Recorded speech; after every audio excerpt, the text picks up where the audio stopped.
Professionally company को Dubai के अंदर कैसे रिजाइन देते हैं ये मैं आपको आज की वीडियो के अंदर बताऊंगा। सबसे पहले आपको फॉर्मेट बताऊंगा कि इस फॉर्मेट के अंदर आपने रिजाइन देना है, इसके अंदर क्या क्या चीज़ें आपने लिखनी है। जो पहली चीज़ आती है रिजाइन करने की वो आती है आप लोगों का फॉर्मेट। फॉर्मेट के अंदर क्या क्या चीज़ें होनी चाहिए आप लोगों को स्क्रीन के ऊपर शो करवा दूंगा कि सबसे पहले आप लोगों ने अपनी डिटेल लिखनी है, फिर आप रिजाइन किसके सामने पुट कर रहे हैं वो आप लोगों ने लिखना है। फिर उसके साथ साथ किसको आप लोगों ने अगर ईमेल के थ्रू आप लोग सबमिट कर रहे हैं, सीसी आप लोगों ने किसको करना है। मतलब बेसिकली आप लोगों को एक फॉर्मेट बता देता हूँ जो कि रिजाइन के पेपर का होता है।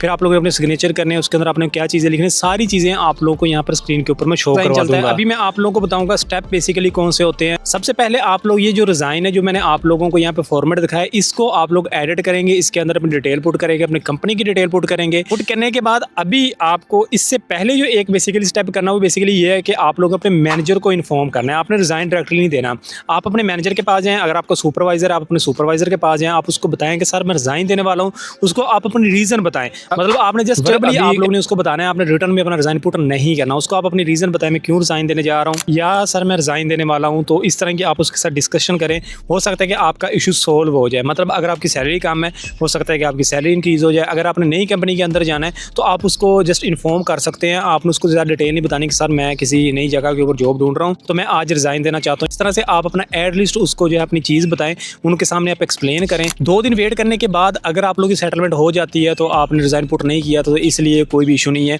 तो अगर आपकी सेटलमेंट नहीं होती तो आपने रिजाइन पुट करना ही है। तो अभी यहाँ पर जो नंबर 2 स्टेप आप लोगों का आता है उसके अंदर आप लोगों ने अपना रिजाइन पुट करना है। जो फॉर्मेट मैंने आप लोगों को ऑलरेडी बताया हो उस फॉर्मेट को आप लोग यूज़ करके अपना रिजाइन अपने मैनेजर को दे सकते हैं, अपने सुपरवाइजर को दे सकते हैं। दोनों को आप लोग सुपरवाइजर को देकर आप लोग सीसी कर सकते हैं। अपने मैनेजर को अगर आप लोग बाई ईमेल जो है वो दे सकते हैं, बाई ईमेल भी आप लोग जो है वो सबमिट कर सकते हैं। अभी रिजाइन देने के कितने तरीकाकार होते हैं। नंबर 1 ये कि आप लोग ईमेल के थ्रू सबमिट कर सकते हैं। उसके लिए जरूरी है कि आपको अपने सुपरवाइजर का, आपको अपने मैनेजर का, आपको एचआर मैनेजर का, आप लोगों का हेड ऑफ डिपार्टमेंट जो एचओडी है उसका जो है वो ईमेल आप लोगों को पता होना चाहिए। मिनिमम मैं आप लोगों को रिक्वायरमेंट बता देता हूँ कि आपका मैनेजर का ईमेल और आपके एचआर का ईमेल, ये 2 ईमेल अगर आपके पास मौजूद हैं तो आप ईमेल जो है अपने मैनेजर को सेंड करके एचआर को आप सीसी कर देंगे, उसको इन्फॉर्म हो जाएगा तो आप लोगों का काम खत्म हो जाएगा। अगर आप रिटर्न में दे रहे हैं तो आप लोगों को किसी का भी ईमेल ढूंढने की जरूरत नहीं है। आप लोग क्या करें, रिटर्न में अपना जो है वो रिजाइन लिखें, अपने साइन करें। साइन करने के बाद अपने मैनेजर को आप जाकर दे कर आए वहाँ पर, उसकी जो एक कॉपी आप अपने पास सेव रखें या आप लोग कोशिश करें उसकी एक तस्वीर ले लें। आप लोग आपके पास प्रूफ हो कि आपने रिटर्न में जो है वो रिजाइन दिया था। बहुत सारे मैनेजर ऐसे होते हैं बोलते भाई मुझे तो रिजाइन जो है वो रिसीव ही नहीं हुआ। इसके ऊपर जो इश्यूज बनते हैं वो भी मैं आप लोगों को इस वीडियो के अंदर बताऊंगा। अभी जब आप लोगों ने रिजाइन पुट कर लिया फिर आप लोगों की बात आती है आप लोगों का नोटिस पीरियड। नोटिस पीरियड आप लोगों का 30 दिन भी हो सकता है, 15 दिन भी हो सकता है, आप लोगों का 60 दिन भी हो सकता है, 90 दिन भी हो सकता है, आप लोगों का नोटिस पीरियड नहीं भी हो सकता है। ये डिपेंड करता है कि आपके लेबर कॉन्ट्रैक्ट के ऊपर क्या लिखा था। लेबर कॉन्ट्रैक्ट के ऊपर ये चीज़ विजिबली लिखी होती है कि आप लोगों को कितने दिन का नोटिस पीरियड होगा। अगर आप लोग रिजाइन देंगे उतने दिन आप लोगों ने कंपनी के अंदर काम करना, उतने दिन की आपको सैलरी भी मिलेगी। वो सैलरी आप लोग रिसीव करेंगे। लेट्स से कि आपने आज रिजाइन दिया, 30 दिन के बाद आप लोगों का नोटिस पीरियड पूरा हो गया, आपने 30 दिन कंपनी के अंदर काम कर लिया। आपकी कंपनी जो है आप लोगों को कंप्लीट कैलकुलेशन करेगी कि आपकी ग्रेजुटी कितनी बनती है, आप लोगों के बाकी जो बेनिफिट्स हैं वो कितने बनते हैं, वो सारे के सारे कैलकुलेट करके आप लोगों की सैलरी ईच एंड एवरीथिंग आप लोग अपने कैंसिलेशन पेपर के ऊपर साइन करते हैं। अभी दुबई के अंदर 2025 के अंदर सिस्टम स्टार्ट हुआ था कि आप उनको ओटीपी देते हैं। जो आप लोगों का लेबर कॉन्ट्रैक्ट पेपर होता है उसके ऊपर एक नंबर आप लोगों का होता है। वो नंबर अगर आप लोगों का ही था, सम टाइम कंपनीज ऐसा करती हैं कि वो अपना ही नंबर वहाँ पर दे देते हैं। अगर आपका वो नंबर था तो आप लोग उनको एक ओटीपी देंगे। जब आप लोगों से एचआर डिमांड करेगा तो वो आप लोगों का जो वीज़ा है वो कैंसिल कर देगा। जब आप लोगों का वीज़ा कैंसिल हो जाएगा फिर आप नई कंपनी को वो कैंसिलेशन पेपर दे सकते हैं। वो कैंसिलेशन पेपर के थ्रू वो कंपनी आप लोगों का नया वीज़ा अप्लाई करेगी, आप वहाँ पर जा सकते हैं। तो बेसिकली इस वीडियो के अंदर आप लोगों को मैंने बताया कि रिजाइन किस तरह से आप लोगों को रिपोर्ट करना है, फॉर्मेट क्या उसका होना चाहिए, किस तरह से स्टेप बाय स्टेप चीज़ें लेके आप लोगों ने चलनी है, इसके अंदर इश्यूज क्या आते हैं। अभी मैं आप लोगों को वीडियो के लास्ट वाले पार्ट के ऊपर लेकर जाऊँगा जो कि कॉमन क्वेश्चन होते हैं दुबई के अंदर। अगर आप लोग कंपनी चेंज करना चाहते हैं, रिजाइन देना चाहते हैं, नंबर 1 क्या आपको अपनी कंपनी को वीज़े के पैसे पे करने पड़ेंगे?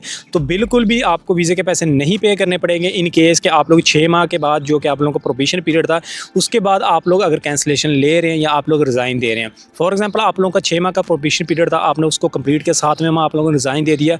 एज़ पर लेबर लॉ 1 रुपये भी आप लोगों ने नहीं देना। लेकिन एक चीज़ मैं आपको बता दूँ, बहुत सारे लेबर कॉन्ट्रैक्ट के अंदर ये चीज़ लिखी जाती है कि 8,000 दिरहम या 10,000 दिरहम आपकी ट्रेनिंग कॉस्ट है। ये ट्रेनिंग कॉस्ट भी आप तब ही पे करेंगे। उसके अंदर ये चीज़ साथ लिखी जाती है 1 साल तक अगर आप लोग अपनी कंपनी को 1 साल से पहले छोड़ देते हो तो ट्रेनिंग फ़ी आप लोगों को जो 7,000 दिरहम या 8,000 दिरहम जो है वो पे करनी पड़ेगी। वो उस सिनेरियो के अंदर आप पे करेंगे जब आप लोगों ने ट्रेनिंग ली होगी। अगर आपने ट्रेनिंग नहीं ली, वो आप लोगों के जाली कागजात नहीं बना सकते कि हमने आपको ट्रेनिंग दी है, ये वो कभी भी नहीं वो इस तरह कर सकते, क्योंकि वो जो ट्रेनिंग है वो कि मोहरे से अप्रूव्ड होनी चाहिए, मोहरे के अंदर वो ट्रेनिंग रजिस्टर होनी चाहिए, फिर ही वो कंपनी आपकी प्रूव कर सकती है। ये टेंशन आप लोगों ने नहीं लेनी कि वो जाके मोहरे को बोल दें कि भाई हमने इसको ट्रेनिंग दी थी तो ये इतनी फीस बनती है। अगर आपने ट्रेनिंग नहीं ली तो आप लोगों ने टेंशन नहीं लेनी, आप अपना रिजाइन पुट कर दें 6 माह के बाद। अगर इस तरह का कोई भी कॉन्ट्रैक्ट के अंदर आप लोगों की चीज़ नहीं लिखी हुई ट्रेनिंग फीस की, या 1 साल से पहले रिजाइन करने के ऊपर आप लोग को इतना पे करना पड़ेगा, फिर आप इजीली अपना रिजाइन दे सकते हैं। आप लोगों को किसी भी किस्म की वीज़ा फी या कोई भी चीज़ पे करने की ज़रूरत नहीं है। नंबर 2 के ऊपर ये भी पूछा जाता था मुझसे कि क्या नई कंपनी का नाम पुरानी कंपनी को बताना चाहिए, उनका ऑफर लेटर दिखाना चाहिए, क्या ये ज़रूरी है कि नहीं ज़रूरी। तो बेसिकली ये कोई भी ज़रूरी नहीं है। आप लोग अपनी नई कंपनी की इन्फॉर्मेशन आप अपनी पुरानी कंपनी से हाइड कर सकते हैं। बस आप अपनी पुरानी कंपनी को ये जस्ट बोल दें कि मैंने जो है मुझे नई कंपनी से ऑफर लेटर मिल गया है तो मैंने आपके यहाँ पर काम नहीं करना, ये इनफ है। आप लोगों को प्रूव नहीं देना कि मुझे नई कंपनी के अंदर जॉब मिली है, भाई ऑफर लेटर लेकर आओ, ये लेकर आओ, फिर कैंसिल करेंगे, नहीं।